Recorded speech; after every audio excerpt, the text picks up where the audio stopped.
बच्चों, चलिए स्टार्ट करते हैं। रुधिर दाब, आज समझते हैं कि रुधिर दाब क्या है। इसको इंग्लिश बोलते हैं ब्लड प्रेशर। क्या बोलते हैं? Blood pressure. ब्लड प्रेशर सुना है ना, जैसे कि छोटे बच्चों में कह रहे हैं कि आप लोगों ने देखा होगा, छोटे छोटे बच्चों को कभी कभी कहते हैं ना इनका ब्लड प्रेशर हाई हो गया, उनका ब्लड प्रेशर लो हो गया है ना। ब्लड प्रेशर क्या होता है इसको समझते हैं पहले। तो ब्लड प्रेशर जो होता है रुधिर का दाब होता है, ठीक है, रुधिर का दाब। तो रुधिर का धमनियों पर पड़ने वाला दाब ही क्या कहलाता है? रुधिर दाब। क्या कहलाता है? रुधिर दाब। हमने क्या कहा?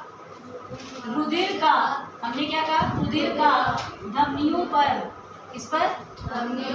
धमनियों पर पड़ने वाला दाब। धमनियों पर पड़ने वाला दाब क्या कहलाता है? रुधिर दाब। दिख रहा है कैसे? रुधिर दाब कहलाता है। क्या कहलाता है? रुधिर दाब। किसका, किस पर दाब पड़ रहा है? रुधिर का धमनियों पर। किसका पड़ रहा है? रुधिर का धमनियों पर। तो उसको क्या कहते हैं? रुधिर दाब। रुधिर दाब कहते हैं। इंग्लिश में क्या बोलते हैं? Blood pressure. Blood pressure. Blood pressure की खोज जो है सबसे पहले किसने की थी? स्टीफन हेल्स ने। किसने की थी? स्टीफन हेल्स ने की थी 1735 में। कब की थी? 1735। 1735 में स्टीफन हेल्स ने की थी। और किस यंत्र के द्वारा की थी?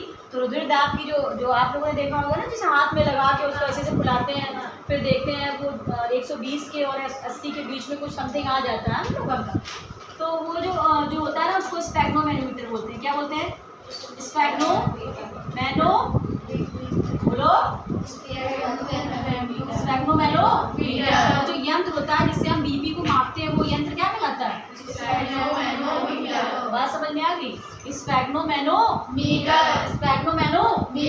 इसके द्वारा ब्लड प्रेशर को बॉडी के अंदर देखा जाता है। और आपको पता होगा कि एक व्यक्ति के अंदर अगर 120 से लेकर 80 से और 120 के mmHg, ठीक है, Hg मतलब लिखा हुआ मरकरी, ठीक है, वो पारा भरा होता है ना, उसकी पारा में जो लेवल चढ़ता है, ठीक। तो जब 120 और 80 के बीच में होता है तो वो हमारा सामान्य रुधिर दाब होता है। क्या होता है वो? सामान्य। 80 से कम नहीं होना चाहिए, 120 से ज़्यादा नहीं होना चाहिए, ठीक है। नॉर्मल खा पी लिया कुछ ज़्यादा तो कभी कभी 120 से 140 भी हो जाता है तो नॉर्मल है, लेकिन इससे ज़्यादा नहीं होना चाहिए। 80 से कम नहीं होना चाहिए, 120 से ज़्यादा नहीं होना चाहिए। स्वस्थ मनुष्य के शरीर का ये एक जो है पैमाना है कि 80 से कितना होना चाहिए? 120 होना चाहिए। बात समझ में आ गई? 80 से 120 का ब्लड प्रेशर होना चाहिए। अब ब्लड प्रेशर जो होते हैं दो प्रकार के होते हैं, ठीक है, दो प्रकार के होते हैं। एक हाई ब्लड प्रेशर होता है और एक क्या होता है? लो। हाई ब्लड प्रेशर और दूसरा होता है लो ब्लड प्रेशर। क्या होता है? ब्लड प्रेशर, ठीक है। अगर हम रुधिर दाब की बात करें तो एक हाई होता है, एक लो। जब हाई हो जाता है तब क्या होता है कि रुधिर जो होता है वो क्या हो जाता है? पतला हो जाता है। रुधिर क्या होता है? पतला हो जाता है, बहुत ही स्पीड से, ठीक है, बहुत ही स्पीड से धमनियों में और सिराओं में बहुत स्पीड से भागने लगता है। बात समझ में है भाई? हाई ब्लड प्रेशर कब होगा? जब तुम पतले होगे तभी तो तुम चल पाओगे तेजी से, तभी तो दौड़ पाओगे। अगर तुम मोटे होगे तो हाफ जाओगे तो नहीं चल पाओगे, सिंपल सी बात है। अब हम पतले हैं, हमको दौड़ा दिया जाए तो दौड़ जाएंगे, ठीक है, बाकी स्टेमिना नहीं है उतना, लेकिन दौड़ जाएंगे ना। अगर मेरे बगल में कोई एकदम हेल्दी कोई हो तो वो दौड़ पाए भला? नहीं दौड़ पाएगी ना। तो पतला जब रुधिर हो जाता है तो बहुत स्पीड से जाता है, जिसके कारण क्या होता है? बहुत ही गति से धमनियों में प्रभाव होता है, जिसके फलस्वरूप धमनियों की दीवारें छिल जाती है। धमनियों की दीवारें छिल जाती है। तो इस कंडीशन में क्या होता है? ब्लड प्रेशर इसको हाई बोला जाता है और ये 120 से अधिक हो जाता है। कितना हो जाता है? 120 mmHg से अधिक हो जाता है, जिसके फलस्वरूप क्या होता है कि जो भी जिसका हाई ब्लड प्रेशर हुआ है उसके नेत्र गोलक जो होते हैं, ये समझ रहे हो ना, ये व्हाइट कलर की कॉर्निया सही सब बाहर आ जाते हैं, ऐसे करने लगता है, आंखें फाड़ने लगता है, पसीना छूट जाता है, ठीक है, शरीर एकदम लूज हो जाता है। तो ये कुछ लक्षण होते हैं जब हाई ब्लड प्रेशर होता है, ठीक है। बात समझ में आ गई? तो शरीर के अंदर नेत्र गोलक बाहर निकाले जाते हैं, हृदय की गति तेज से बढ़ने लगती है। तो ये सारे प्रोसेस होते हैं। फैन ऑफ कर दो बेटा जरा, सारी चीज़ें में ध्यान ही नहीं है। तुम लोग फैन चलाए उसमें कुछ भी आवाज़ नहीं आ रही होगी, पूरा आवाज़ अच्छी चले इधर उधर। फिर से एक बार समझ लो रुधिर दाब क्या है। तो रुधिर दाब क्या है कि रुधिर का धमनियों पर पड़ने वाला ये दाब क्या कहलाता है? रुधिर दाब। इसी को इंग्लिश में ब्लड प्रेशर कहते हैं। और रुधिर दाब की खोज स्टीफन हेल्स नामक वैज्ञानिक ने 1735 ईस्वी में की थी, ठीक है। एक यंत्र और रुधिर दाब को मापने का एक यंत्र होता है जिसको बोलते हैं स्फैग्नोमेनोमीटर। और रुधिर दाब की माप सबसे पहले आपको पता है ना घोड़े पर की गई थी। ब्लड उसी में रुधिर की कोशिकाएं जब देखी गई थी तो उसी में देखा गया था, ठीक। और रुधिर दाब जो होता है वो 80 से 120 mmHg होता है। कितना होता है? 80 से 120 mmHg। अब ये जो ब्लड प्रेशर होता है वो दो प्रकार का होता है, एक हाई ब्लड प्रेशर, एक लो। हाई ब्लड प्रेशर में क्या हो जाता है कि हमने बताया कि जब रुधिर जो होता है पतला हो जाता है और उस कंडीशन में रुधिर बहुत स्पीड से, बहुत ही तेजी गति से क्या करता है, धमनियों सिराओं में प्रवाह होता है, जिसके कारण धमनियों और सिराओं की दीवारें फटने लगती हैं, छिलने लगती हैं। ठीक है, इसके फलस्वरूप क्या होता है, उसे हाई ब्लड प्रेशर की प्रॉब्लम हो जाती है। ठीक है, इसमें नेत्र गोलक बाहर निकल आते हैं, उसको उलझन होती, घबराहट होती, सीने में दर्द होने लगता है। तो इस कंडीशन को क्या बोलते हैं? High blood pressure. और हाई ब्लड प्रेशर जब हो जाता है तो उसको जो है कहते हैं कि जब घरेलू नुस्खा होता है, कहते हैं हाई ब्लड प्रेशर है, जब हाई ब्लड प्रेशर हो जाएगा, रुधिर पतला हो जाएगा, उस कंडीशन में व्यक्ति को मीठा खिलाना चाहिए। क्या खिलाना चाहिए? मीठा। छेना लेके आओ, उसको छेना खिलाओ, 4-5 छेना खिला दो तो उसको आराम मिलेगी। रोज उसको 4-5 छेना खिलाओ। बात समझ में आ रही? निचोड़ के उसको छेना खिलाओ। निचोड़ के क्या मतलब, समझ रहे हो ना, कि जो हमारा जो शुगर होता है ना, वो आप जब घोलोगे ना तो देखो शुगर जो होगा वो क्या कर देगा, पानी को गाढ़ा कर देगा कि नहीं। लेकिन अगर आप पानी के अंदर नमक घोल रहे हो तो वो पानी को पतला करता है। बात समझ में आ रही है? लेकिन अगर आप चीनी लेते हो 1 चम्मच 2 चम्मच 1 चिमचा भर के उसको घोलो तो पानी देखोगे आप, वो गाढ़ा होगा कि नहीं होगा? जलाओ चीनी डालते रहो तो गाढ़ा नहीं हो जाता है, और जितना नमक डालोगे पानी क्या होगा, उतना पतला हो जाएगा। तो जब हाई ब्लड प्रेशर होता है तो उसको क्या देना चाहिए? चीनी, मीठा या कुछ भी देना। जरूरी नहीं कि चीनी दे, ठीक है, आपके घर में छेने रखते हैं तो आप छेने उसको दें, क्योंकि चीनी दो, चीनी डब्बा निकालो तुरंत उसके मुंह में 1 चमचा घुसाओ चीनी। ठीक।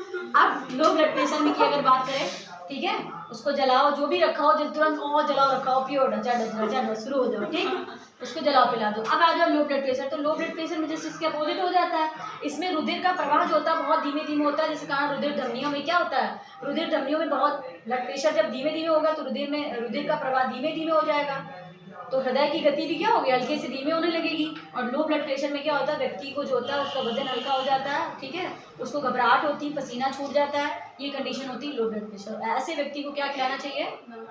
नमक का घोल देना चाहिए। क्या देना चाहिए? ये वाली बेकार है, इसमें तो छेना भी खाने को मिल जाएगा, चीनी भी खाने मिल जाएगा, इसमें क्या है, नमक का घोल। ये लो नमक, पानी डालो, नमक का घोल पी लो। ठीक है, तो इसमें जो गाढ़ा होगा ना तो पतला हो जाएगा। क्या हो जाएगा रुधिर?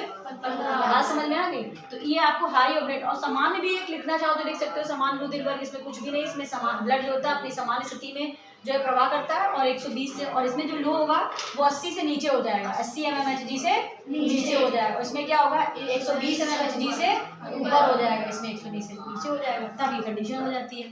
बात समझ में आ गई? दो प्रकार से दोनों समझ में आए। ठीक है, अब हमने लास्ट में लिम्फ पढ़ा था, लसिका हमने पढ़ा था, रुधिर प्लाज्मा से छना हुआ द्रव क्या कहलाता है? लसिका कहलाता है, उसी को इंग्लिश में लिम्फ कहते हैं ना, लसिका कहलाता है। और लसिका जो होता है जिन वहनियों से होकर गुजरता है उसे लसिका वहनियां या काइल कहते हैं, और लसिका वहनियां मिलकर लसिका ग्रंथियां बनाती है। लसिका ग्रंथियां जो होती है नाक, कान, बगल और जनन अंगों में पाई जाती है। ये लास्ट में हमने बताया हुआ था। अब कभी कोई पूछ लेता है लसिका तथा रुधिर में अंतर क्या होता है? ठीक है, लसिका तथा रुधिर में अंतर क्या होता है? तो लसिका क्या होता है? तो लसिका जो होती है वे श्वेत रंग की होती है, श्वेत रंग का पदार्थ होता है। ठीक है, लसिका में क्या होता है, क्योंकि इसमें WBC की मात्रा अधिक पाई जाती है, भाई क्या पाया जाता है, WBC पाया जाता है। और रुधिर कैसा होता है, ये लाल रंग का होता है। ठीक है, इसमें क्या पाया जाता है, हीमोग्लोबिन अधिक पाया जाता है। क्या पाया जाता है, हीमोग्लोबिन अधिक पाया जाता है। तो रुधिर जो होता है वो क्या होता है, बात समझ में आ रही है? लाल रंग का होता है। क्या होता है, लाल रंग का। अगर हम बात करें कि अब जो लिम्फ होता है ये उत्सर्जी पदार्थों का वहन करता है, जो भी हमारे हानिकारक पदार्थ होते हैं वो क्या करता है, उसका परिवहन करता है, वो किडनी तक ले जाने का काम करता है। जो भी उत्सर्जी पदार्थ जो भी हमारे शरीर से पास आउट होने होते हैं, यूरिन के माध्यम से शरीर से पास आउट हो जाते हैं, तो उत्सर्जी पदार्थों को परिवहन करता है। जैसे कार्बन डाइऑक्साइड हो गया, विभिन्न प्रकार के नाइट्रोजनस पदार्थ हो गए, वो उत्सर्जी पदार्थों को क्या करता है, परिवहन करता है। कौन? लसिका। और जबकि ये क्या करता है, ये उत्सर्जी पदार्थों को परिवहन करता है, ये पोषक तत्वों को परिवहन करता है। किसका करता है, दिख रहा है? पोषक तत्वों का क्या करता है, पोषक तत्वों का मतलब एंजाइम हो गए, प्रोटीन्स हो गए, ठीक है, विटामिन हो गए, इन सब का हमारे शरीर में क्या करता है, परिवहन करता है। अगर लिम्फ नहीं दिख रहा है, डरा दिया तुम लोगों ने, इतनी तेज चिल्लाया हम डर गए। अब जैसे दूसरा काम देख लो, जैसे लसिका होती है, लसिका हमें शरीर से क्या, बाहरी आघातों से हमारी रक्षा करती है। लसिका क्या करती है, बाहरी आघातों से रक्षा करती है। लसिका क्या करती है, बाहरी आघातों से हमारे शरीर की रक्षा करती है। लसिका बाहरी आघातों से हमारे शरीर की रक्षा करती है। रुधिर क्या होती है, रुधिर जो होता है वो शरीर का ताप बनाए रखता है। रुधिर क्या करता है, रुधिर जो होता है शरीर का ताप बनाए रखता है। तो तीनों पॉइंट समझ में आ गए। ये शरीर का ताप बनाए रखता है, और ये क्या करता है, शरीर से बाहर आंतों से बचाए रखता है, और शरीर का क्या करता है, इम्यून सिस्टम भी मजबूत रखता है, WBC। ठीक है। अगर लसिका की बात करें तो लसिका जो होता है वो हमारे शरीर की प्रतिरक्षा तंत्र को बनाए रखता है। किसको बनाए रखता है? प्रतिरक्षा तंत्र को बनाए रखता है। और जो रुधिर होता है वो शरीर के क्या साम्य स्थिति को बनाए रखता है। साम्य स्थिति का मतलब समझते हो? शरीर के अंदर जो भी मतलब जो पदार्थ होते हैं उनका परिवहन, नमक हो गया, शुगर हो गया, सबका परिवहन जो है वो बनाए रखता है। तो बात समझ में आई कि नहीं आई? ठीक है। तो ये पोषक पदार्थों को जो है इसमें WBC की अधिक मात्रा को अलग भी लिख सकते हो। लिम्फ क्या है? तो लिम्फ जो होता है वो सबसे अधिक मात्रा में पाया जाता है, श्वेत रंग का पारदर्शी पदार्थ होता है। दूसरा पॉइंट लिख लो, ये WBC इसमें अधिक मात्रा में पाई जाती है, इसमें RBC नहीं पाई जाती है। इसमें क्या होता है? RBC नहीं पाई जाती है। अब रुधिर में तो RBC WBC दोनों पाए जाते हैं, लेकिन इनका रुधिर ये पर्टिकुलर अगर हम उसकी बात करें तो ये रुधिर जो होता है वो हीमोग्लोबिन की वजह से लाल होता है। बात समझ में आ गई? और इसमें RBC की मात्रा अधिक पाई जाती है। बात समझ में आ गई? फिर ये उत्सर्जी पदार्थों का जैसे नाइट्रोजन से युक्त जो विषैले पदार्थ होते हैं, यूरिया वगैरह हमारे शरीर से, कार्बन डाइऑक्साइड, ये शरीर से सब क्या करती है? लिम्फ जो होती है, लिम्फ कोशिका को परिवहन करती है। क्या करती है? परिवहन करती है, और किडनी तक ले जाती है। किडनी से फिर यूरिन बनता है, हम आपको लास्ट में पढ़ा चुके हैं। फिर जब किडनी के अंदर नेफ्रॉन होते हैं, नेफ्रॉन क्या करते हैं, उसको यूरिन में ट्रांसफर करके और उसके बाद शरीर से पास आउट कर देते हैं। तो शरीर से उत्सर्जी पदार्थों का परिवहन कौन करता है? ये पोषक पदार्थों का शरीर के अंदर परिवहन करता है। ये बाहरी आघातों से बचाता है। ठीक है। लिम्फ हमने भी बताया, T4 TH लिम्फोसाइट होती हैं जो शरीर को बाहर क्या करती हैं, रगड़ से बचाती है ना। और ये रुधिर का शरीर का ताप नियंत्रित करता है, और ये प्रतिरक्षा तंत्र को बनाए रखता है, और रुधिर जो होता है हमारे शरीर की साम्य स्थिति को बनाए रखता है। बात समझ में आ गई? तो ये हो गया लिम्फ और रुधिर में भी जो लिम्फ का मतलब क्या होता है हिंदी में? लसिका और रुधिर नियंत्रण। ठीक है। लसिका और रुधिर नियंत्रण, आई होप समझ में आ गया होगा। ठीक है। इसके बाद और क्या रह गया? और कुछ रह गया अभी पढ़ाने के लिए? हाँ, दोहरा परिसंचरण तंत्र। क्या रह गया? दोहरा परिसंचरण तंत्र पूछा जाता है। उसका डायग्राम आप लोग बना लेंगे कि मैं बनाना पड़ेगा? उसको हम समझा दे रहे हैं। दोहरा परिसंचरण तंत्र क्या होता है इसको समझ ले। दोहरा परिसंचरण तंत्र, पता नहीं डस्टर कहाँ चला गया, कुछ कपड़ा रखा था यहाँ पे, कपड़ा भी गायब हो गया। दोहरा परिसंचरण तंत्र देखिए क्या होता है, दिख रहा है? परिसंचरण तंत्र, दोहरा परिसंचरण तंत्र क्या होता है? देखो दोहरा का मतलब समझ रहे हो, एक बार अशुद्ध रुधिर हृदय के अंदर आया, एक बार इधर हम डायग्राम में फिर से समझा दे रहे हैं आप लोग को, हमने लास्ट में समझा दिया। ये दिख रहा है दिल, दिख रहा है कि नहीं दिख रहा है? भाई तुम लोग ऐसे गुस्सा क्यों, उनसे नाराज क्यों हो? अच्छा तो फिर ठीक है।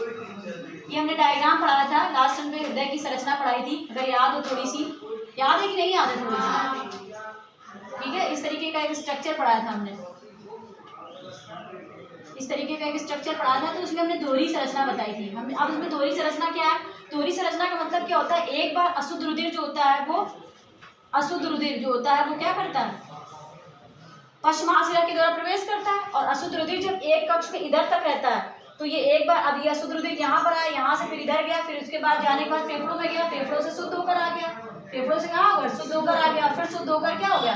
एक बार तो गया, तो एक बार परिवहन हो गया, और एक बार परिवहन शुद्ध होकर फिर क्या बॉडी तक चला गया, तो ये क्या हो गया? दोहरा परिवहन। बात समझ में आ गई? तो कहने का मतलब होता है कि रुधिर का परिसंचरण तंत्र, रुधिर का परिसंचरण तंत्र जो होता है वो 2 चरणों में पूरा होता है। कितने चरणों में होता है? 2 चरणों। तो एक किसके माध्यम से होता है? पल्मोनरी शिरा के माध्यम से। तो किसके माध्यम से? पल्मोनरी शिरा। शिरा है कि धमनी है?